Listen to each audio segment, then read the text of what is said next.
Olá, espero que estejam todos bem. Vamos dar início ao último episódio da série Américas Hoje, por onde começar. O tema deste último episódio, Américas Hoje. Américas Hoje. É um desafio que nós vamos tratar de uma história que está em curso, uma história em fluxo, uma história em movimento, e diferentemente dos positivistas, nós acreditamos que é possível sim estudar a história enquanto ela está transcorrendo. O Roger Chartier dizia que não é, nesse caso, uma busca desesperada de almas mortas, mas é um encontro com seres de carne e osso, que são os nossos contemporâneos, as nossas contemporâneas. Então, é disso que se trata, do ponto de vista, digamos que metodológico. Segundo lugar, eu entendo esse tema Américas Hoje, do ponto de vista do recorte temporal, o período que se estende do final do século passado até o momento. Então, é um período de aproximadamente um quarto de século, 25 anos, fundamentalmente. É um período em que há um predomínio e depois uma crise e uma retomada do receituário neoliberal. E em 2005, o José Martins ele publicou esse livro, O Império do Terror, Estados Unidos, Ciclos Econômicos e Guerras no início do século XXI. Eis o livro do José Martins, Império do Terror. E há um lance bastante curioso, porque ele fala que nesse período aqui, 2002, se não me engano, um funcionário da ONU, visitando a América do Sul, esteve aqui no Brasil, e ele voltou estarrecido ao continente europeu, e na oportunidade falava de 50 milhões de pessoas em um contexto de insegurança alimentar, em suma, passando fome, no Brasil. E ele usou uma palavra que Fernando Henrique Cardoso julgou absolutamente injusta.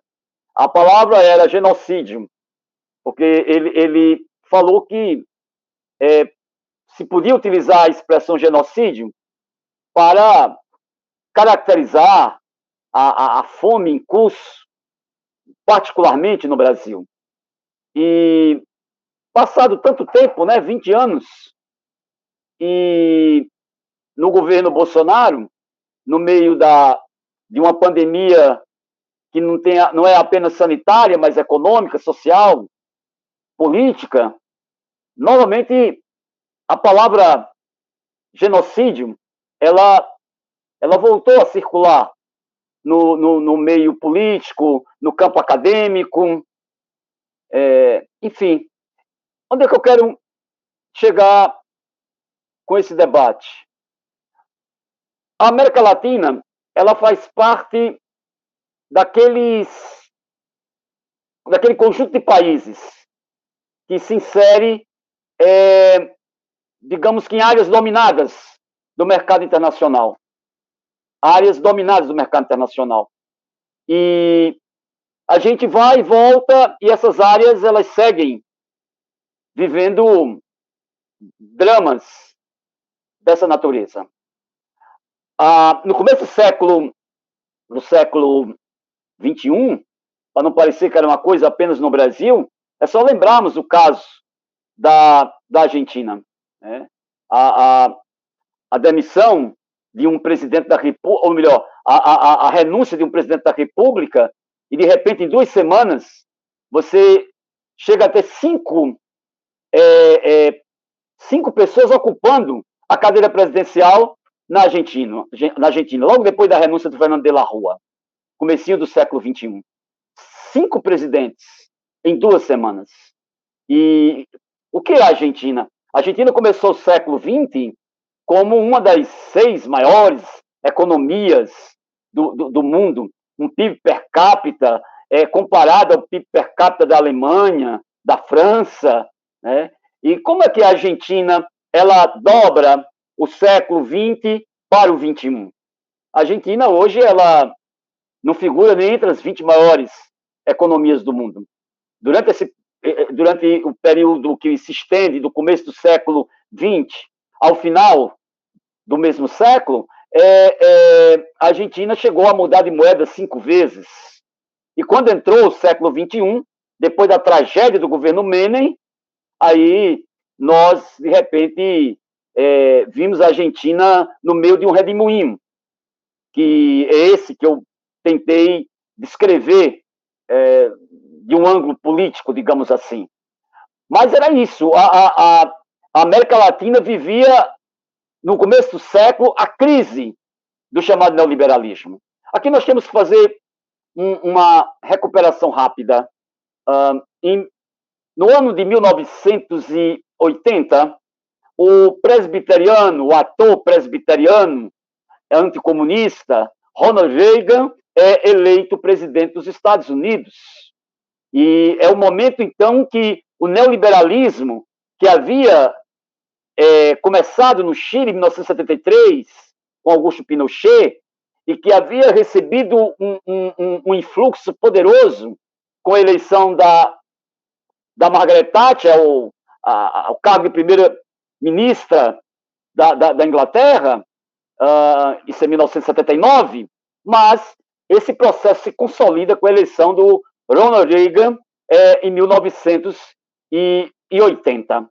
E no espaço de 9 anos, levamos ao Consenso de Washington, um grande evento internacional em que economistas, neoliberais, empresários, lideranças políticas globais vão receitar a cada país a aplicação dos amargos remédios do neoliberalismo, com as privatizações, com os cortes de investimentos, com a desregulamentação financeira, com todo o conjunto de propostas que caracterizam o programa neoliberal. E isso foi facilitado, em larga medida, pelo fim da União Soviética, a desintegração da União Soviética. Isso tudo, de certo modo, foi favorecido pela desintegração da União Soviética. Uma conquista da Revolução de 1917. Enfim, e o fato é que, a partir daí, há uma aplicação, digamos assim, brutal do programa neoliberal na América Latina. E nós podemos, à luz desse fato, de uma maneira didática, marcar 3 momentos na história recente da América Latina. Um primeiro momento, onde você vai encontrar o Fujimori no Peru, Fernando Henrique no Brasil, o Menem na Argentina, que são governos que vão aplicar de uma maneira profunda o programa do neoliberalismo na América do Sul, em particular. É o que o José Martins, em outro livro, vai chamar de o furacão neoliberal. O furacão neoliberal. Antes, aqui no Brasil, nós temos o Collor e Itamar que iniciaram esse programa, mas esse programa vai se consolidar no Brasil com Fernando Henrique Cardoso. Essa é uma fase, digamos, desse período recente da história latino-americana.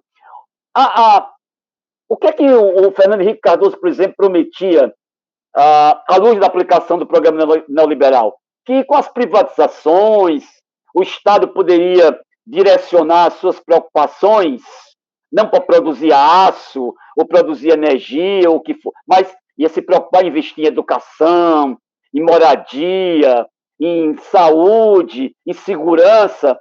Mas, depois de 8 anos de governo Fernando Henrique Cardoso, o que se observava era um aumento ensurdecedor da pobreza, da miséria. É quando o funcionário do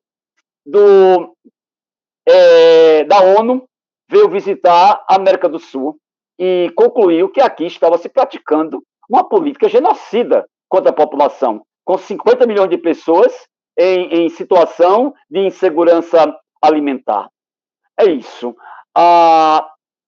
Esse contexto vai explicar o aumento do protesto social, da indignação política, e vai produzir uma segunda fase na história recente da América Latina. Os chamados governos nacionais, populares, o nome que queira se dar a esses governos, vão marcar esse segundo período. Quando Chávez se elege na Venezuela, o Evo Morales na Bolívia, o Néstor Kirchner e depois também a Cristina Kirchner na Argentina. Vamos lembrar do Tabaré Vázquez, José Mujica no Uruguai, Rafael Correa no Equador, e no Brasil, primeiro o governo do Lula e depois o governo da Dilma. Enfim, esse é o segundo momento. É bom que fique bem nítido. Nem o Chávez, nem o Lula, nem o Morales, nenhum deles promoveram qualquer mudança na estrutura econômica dos países latino-americanos. Não há. O que acontece é o seguinte: eles realizaram mudanças políticas consideráveis, fizeram algumas reformas sociais no momento que a economia capitalista ela tinha, de certo modo, vivia um período de razoável crescimento, e não mais do que isso. Agora, o que apavorava, então, ao empresariado, aos ideólogos neoliberais, os que estavam na mídia, ou estão na mídia, ou não? O que incomodava era o fato de que o dinheiro, o investimento que poderia ser, estava sendo feito na educação, na saúde, na moradia, enfim, na melhoria do salário mínimo, etc., das universidades, esse dinheiro era para estar sendo drenado para o circuito do capital financeiro. Então, não demorou, com a crise de 2007, 2008, seus desdobramentos nos anos subsequentes, não demorou para que o cobertor, ficando mais curto, não coubesse mais a esses governos a possibilidade de fazer concessões sociais à grande massa da população e, ao mesmo tempo, não faltar com o capital, com o processo de fortalecimento e valorização do capital. E aí veio uma terceira fase. Essa terceira fase é uma terceira fase brutal.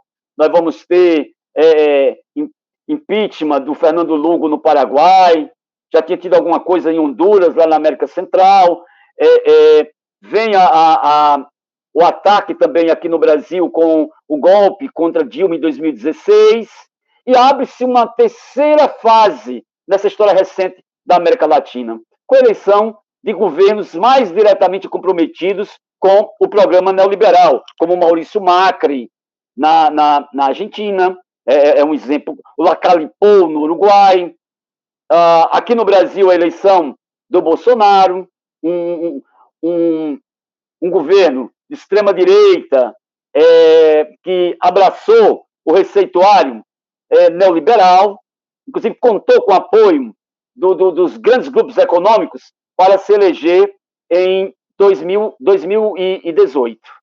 Então, esse é o terceiro momento, o que nós estamos vivendo. Mas esse terceiro momento parece que ele já prepara no seu ventre uma nova fase na história latino-americana. Nós tivemos agora a eleição de governo de esquerda no Chile, no Peru, sendo que o Peru vive uma situação muito estranha, né? O Peru, como o Brasil, foi um país que sofreu fortemente a ação da chamada Lava Jato, com uma relação muito forte com o Departamento de Justiça dos Estados Unidos.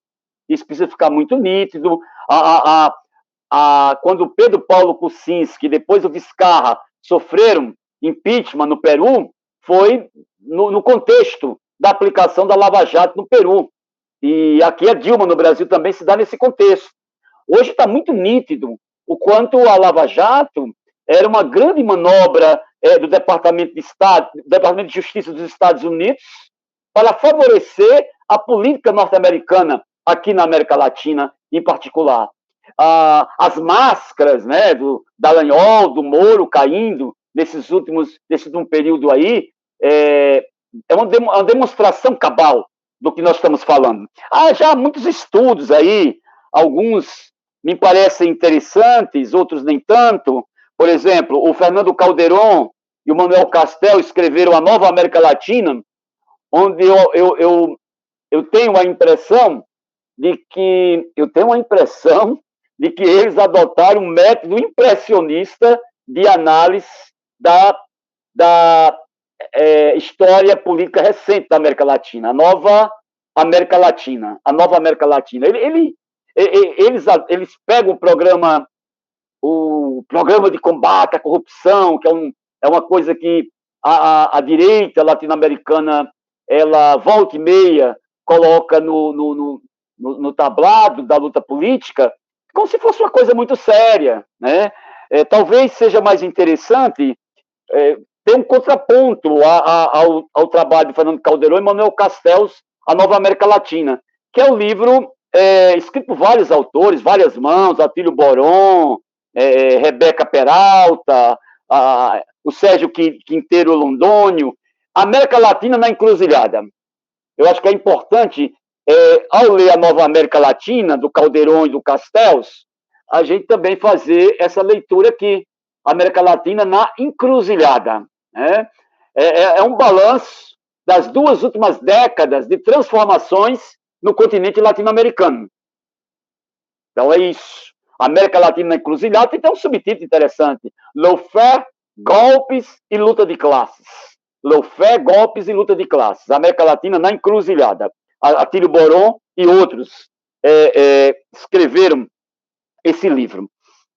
Bom, e mais recentemente também saiu isso aqui, Chile em Chamas, a revolta antineoliberal. A revolta antineoliberal. Chile em Chamas. Aqui é uma série de entrevistas com protagonistas dos movimentos que marcaram o Chile nesses últimos anos.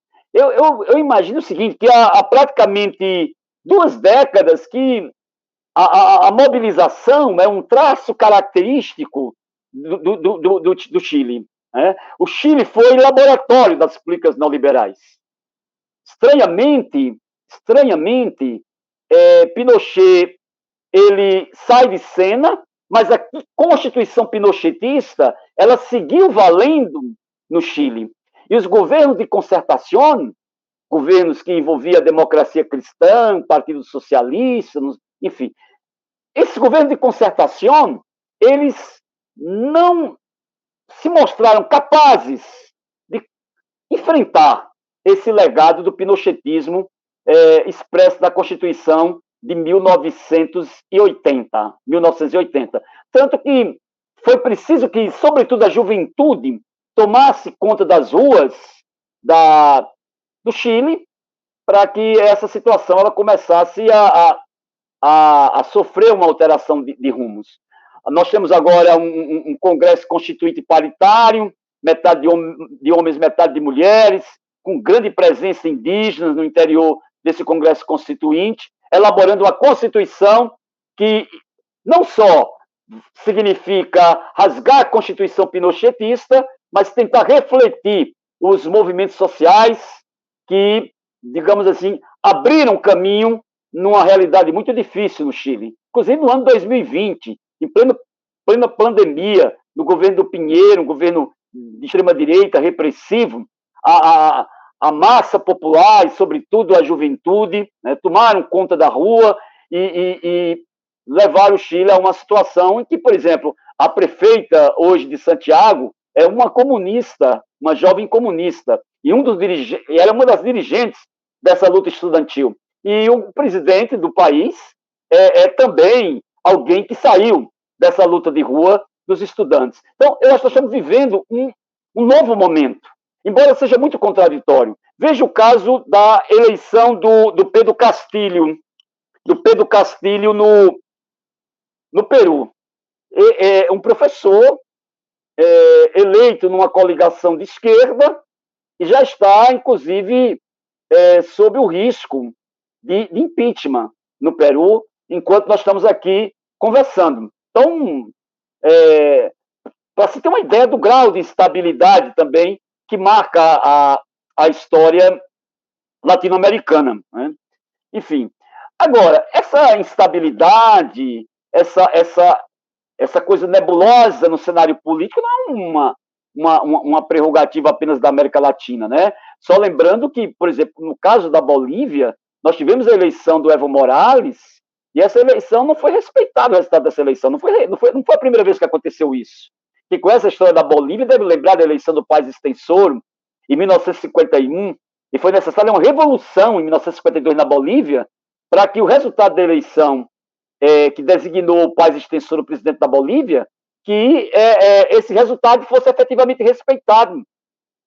Abril de 1952 uma grande revolução na Bolívia, para que se respeitasse o resultado da eleição. Não só por isso, mas também esse era um ponto de pauta. E agora nós tivemos a eleição do Evo Morales, e o resultado não foi respeitado, Evo Morales teve que ir para o exílio na Argentina, e os camponeses, os indígenas, a classe trabalhadora, os setores mais pauperados ou pauperizados da população da Bolívia, esses setores ganharam as ruas e forçaram uma nova eleição, e o partido do Morales, o MAS, ele ganhou a eleição com Luiz Arce, tendo mais de 60% dos votos. Ou seja, a direita e a extrema-direita foram derrotadas nas ruas e nas urnas na Bolívia. E esse é o desafio que está posto, inclusive, hoje no Brasil. Né? Depois do escândalo da Lava Jato, que o Lula passou quase 2 anos na prisão, Lula hoje é o candidato favorito às eleições no Brasil. Então, talvez nós estejamos entrando numa nova etapa na história política recente da América Latina. Insisto, é uma história em fluxo, é uma história em movimento, né? Com muitas coisas abertas. Nós estamos analisando algo que está acontecendo, mas tentando dar um embasamento teórico, histórico, para que isso aqui não seja simplesmente algo que é mais comum no mundo jornalístico, né? Sem querer diminuir a importância do mundo jornalístico, mas a preocupação do mundo jornalístico é ter uma notícia hoje que amanhã vai envelhecer, vai dar, digamos, vazão a outra notícia, assim, sucessivamente. Não é o nosso caso.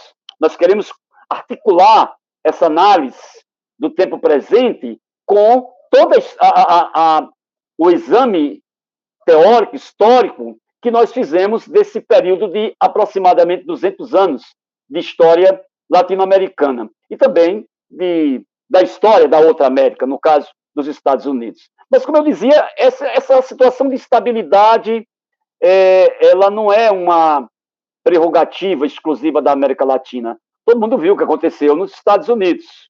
Há um livro do Manuel Castells, que eu já apresentei num episódio anterior, Ruptura, a crise da democracia liberal, em que tem uma seção dedicada à eleição do Trump. E ele perguntava, o Manuel Castells, como é que um homem é tão tosco como o Trump, um homem sem qualquer refinamento no que toca à política internacional, um sexista, enfim, racista, se tornou presidente da República dos Estados Unidos, né?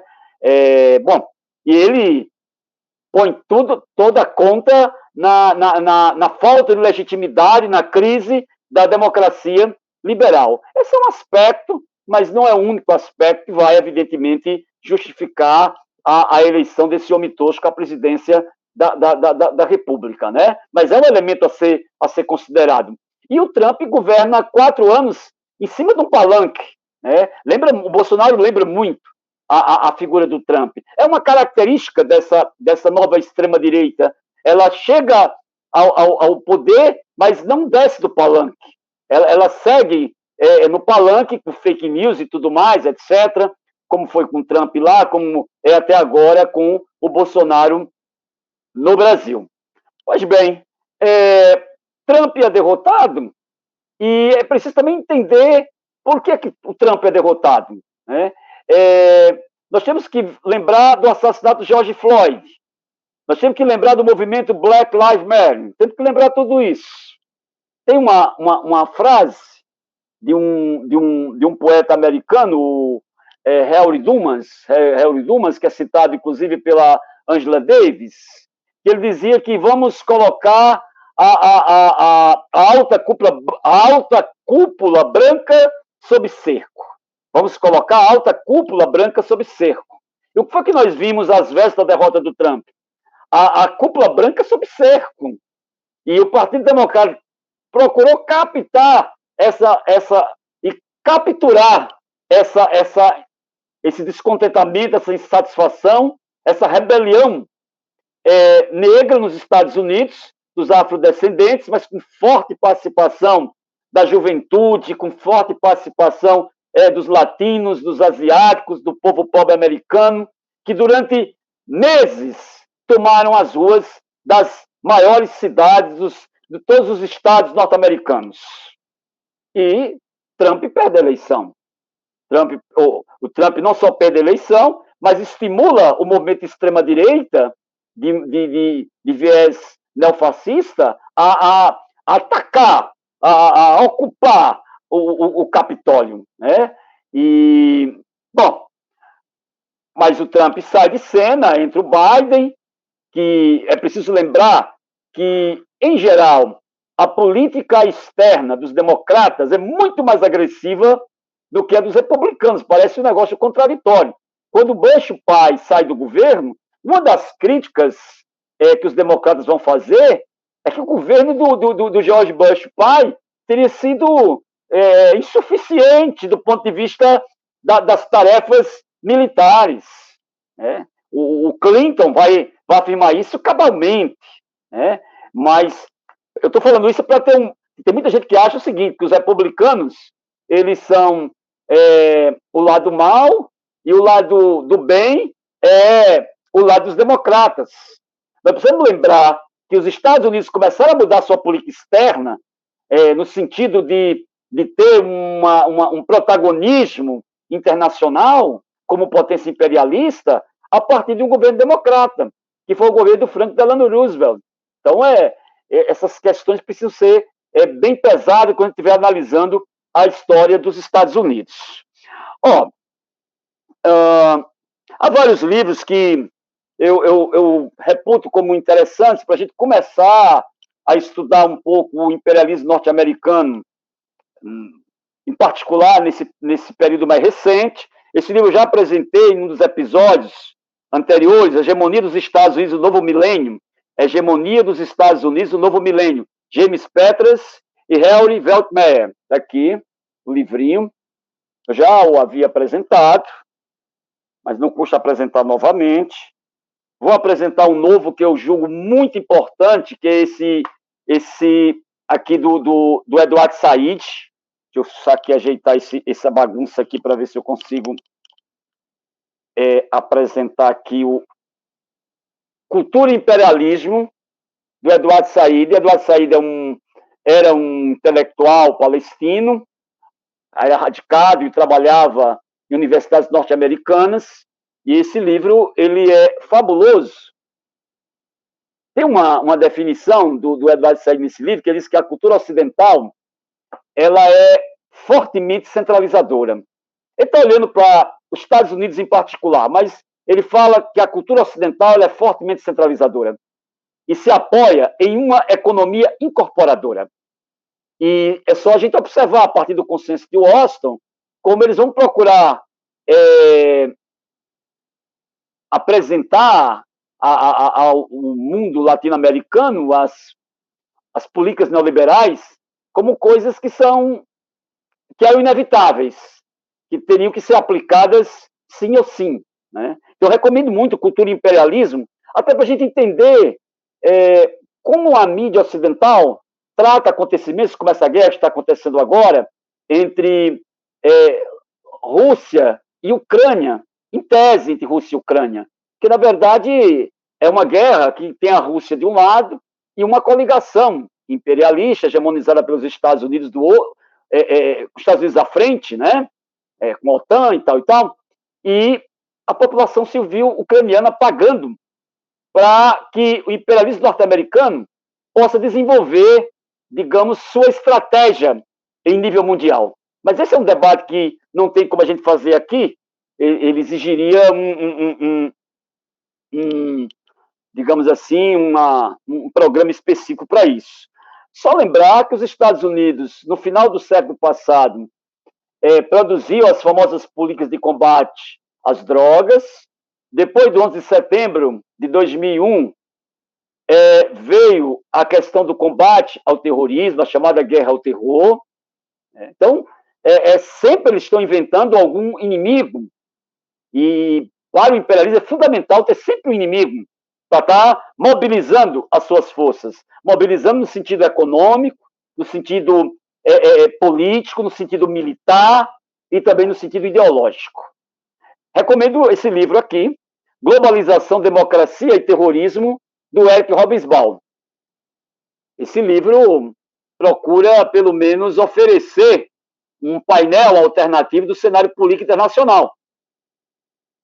Diferentemente do que a gente escuta, lê e vê na mídia ocidental.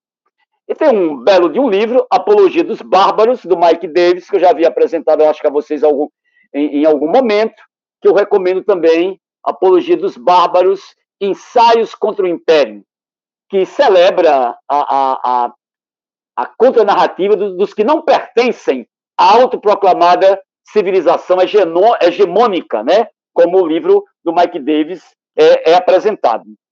Enfim, nós estamos vivendo vou concluindo por aqui, nós estamos vivendo um momento muito complicado. Dentro do mundo acadêmico, surgiu em determinado momento a ideia de que relato histórico e relato ficcional era uma só e mesma coisa, que não havia diferença. A história cultural norte-americana, em particular, glorificou esse exercício de colocar um sinal de igual entre a história e a literatura. E, de repente, a extrema-direita se apropriou desse método digamos assim, da morte da verdade, vamos falar assim. A Morte da Verdade, inclusive, é um livro do Kakutani, em que ele discute um pouco essa questão. E agora eu vejo muitas pessoas, inclusive dentro do campo acadêmico, desesperadas diante das fake news, diante da pós-verdade, mas é importante entender que dentro da universidade também se contribuiu para se produzir esse tipo de visão de mundo. Recomendo, pelo menos assim, é uma leitura bastante simples para quem está querendo entrar nesse debate, A Morte da Verdade, do Michiko Kakutani, Notas sobre a Mentira na Era Trump. Aqui o livrinho do Kakutani, né? Ele diz nesse livro que a ignorância está na moda. A ignorância está na moda. Se a gente observar, e aí é um tema que eu acho que é importante da gente discutir neste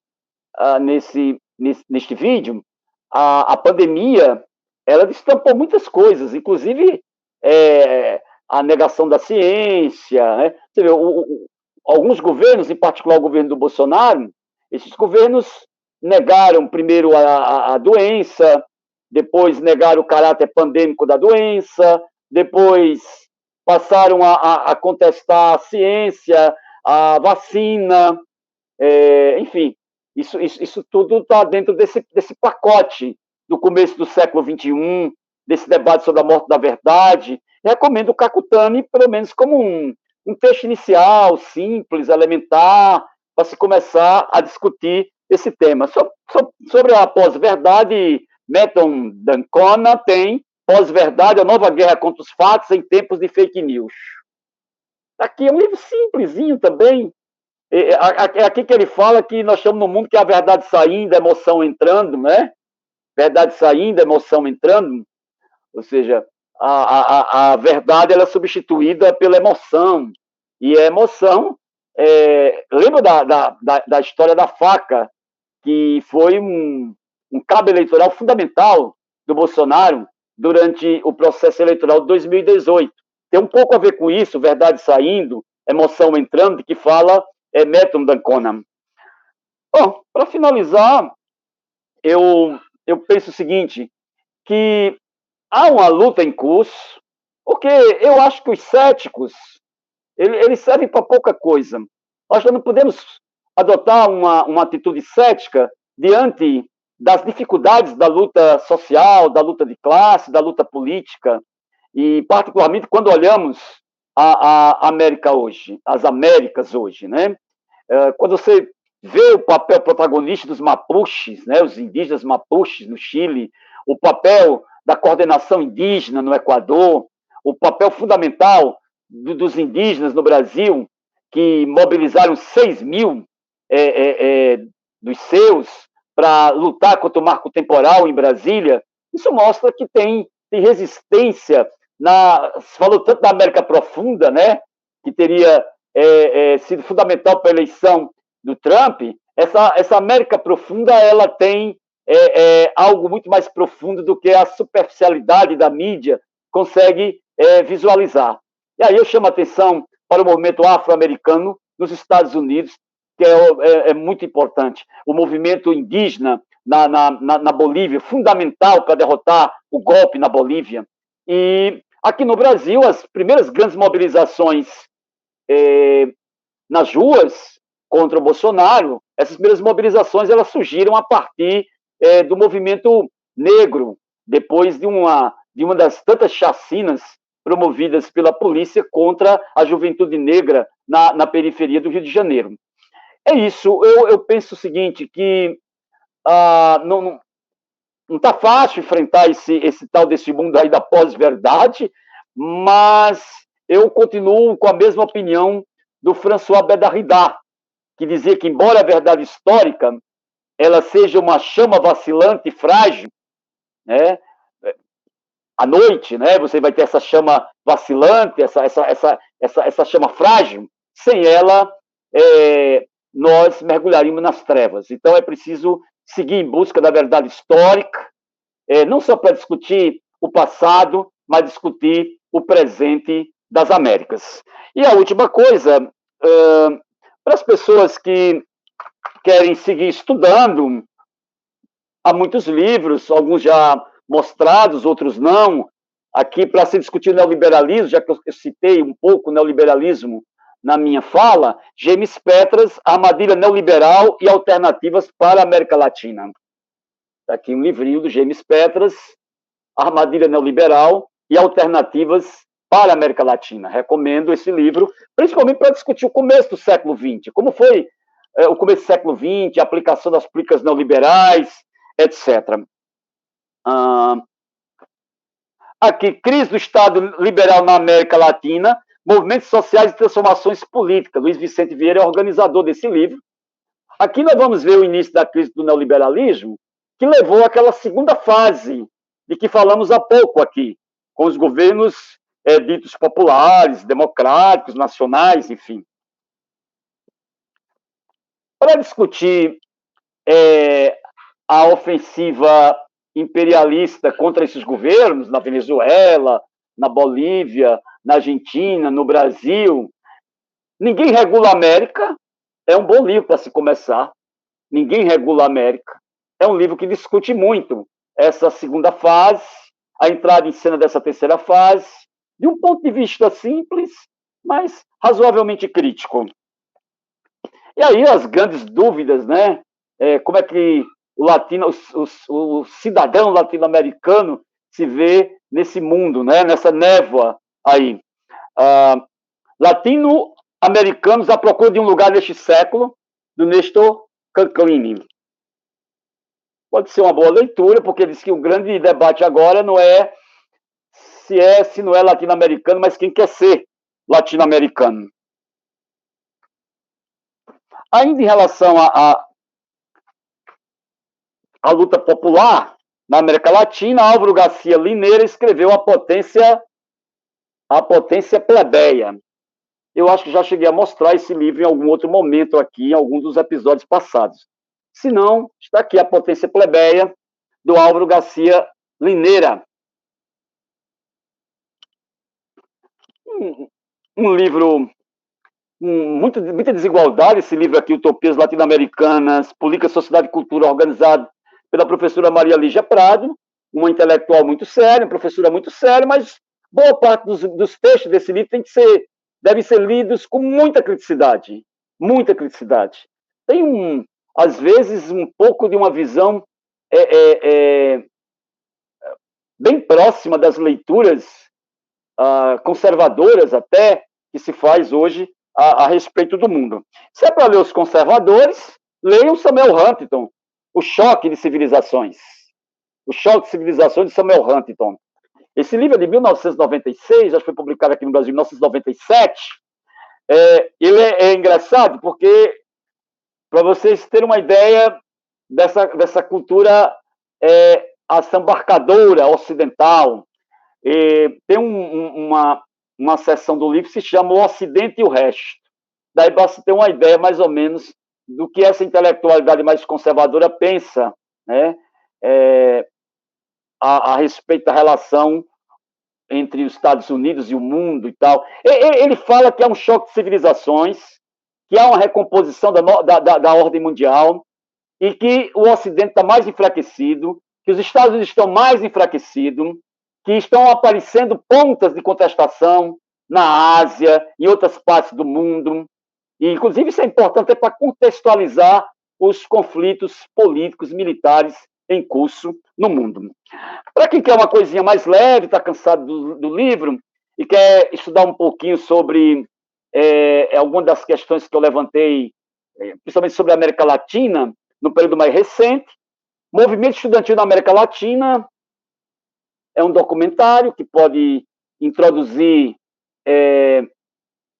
a pessoa que está interessada em estudar a história latino-americana, particularmente desse período mais recente. Trata da revolta das Amazonas, ou seja, as mulheres de 15 a 18 anos que saíram às ruas no Equador, e no Chile, a rebelião dos pinguins, né? Estudantes secundaristas que promoveram revolta contra as leis privatizantes da educação. Então, tem também vídeos que podem ajudar a começar a se ter um contato com a história das Américas. Eu vou parar por aqui, vou agradecer a quem teve a paciência de acompanhar todos esses vídeos, desde o processo das independências e formação das nações latino-americanas, passando pela história dos Estados Unidos, toda a longa história dos Estados Unidos, debatendo o tema das revoluções e contra-revoluções na América Latina e chegando aos dias atuais. Eu não tive em nenhum momento a pretensão de oferecer um quadro completo, cabal, dessa história complexa de pouco mais de 200 anos. Jamais. Tanto que a nossa série se chama Como Começar, Por Onde Começar. E aqui nós estamos apenas dizendo como começar. Agora, o aprofundamento vai depender da curiosidade intelectual, da disciplina para o estudo. Nós estamos deixando várias sugestões de leitura. Fizemos isso ao longo de todo esse nosso pequeno curso, dividido em pequenos vídeos, né, em pequenos episódios. E, novamente, agradecer ao GEPOST pela oportunidade de ter desenvolvido essa experiência. E, no meio dessa pandemia, a gente ficou buscando formas de conversar com as pessoas, em particular com os estudantes, né, já que nós não tínhamos o contato direto. E essa foi uma das formas que nós encontramos. E as pessoas que, porventura, tenham gostado, que curtam, que divulguem e que se inscrevam no GEPOST, aquelas que ainda, porventura, não tenham ainda feito a sua inscrição. No mais, agradecer, dar um forte abraço a todo mundo e dizer que isso aqui é apenas um episódio de uma experiência de estudo acerca das Américas que precisa continuar. muitas vezes se sabe muito mais da história da Europa do que propriamente da história das Américas.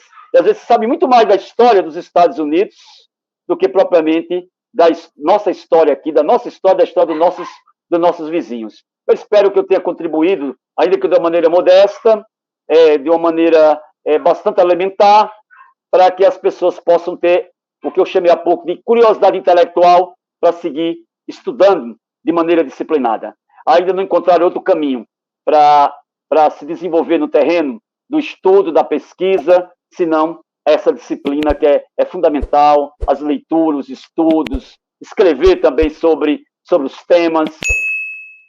Grato a todos e todas, e até uma próxima aí.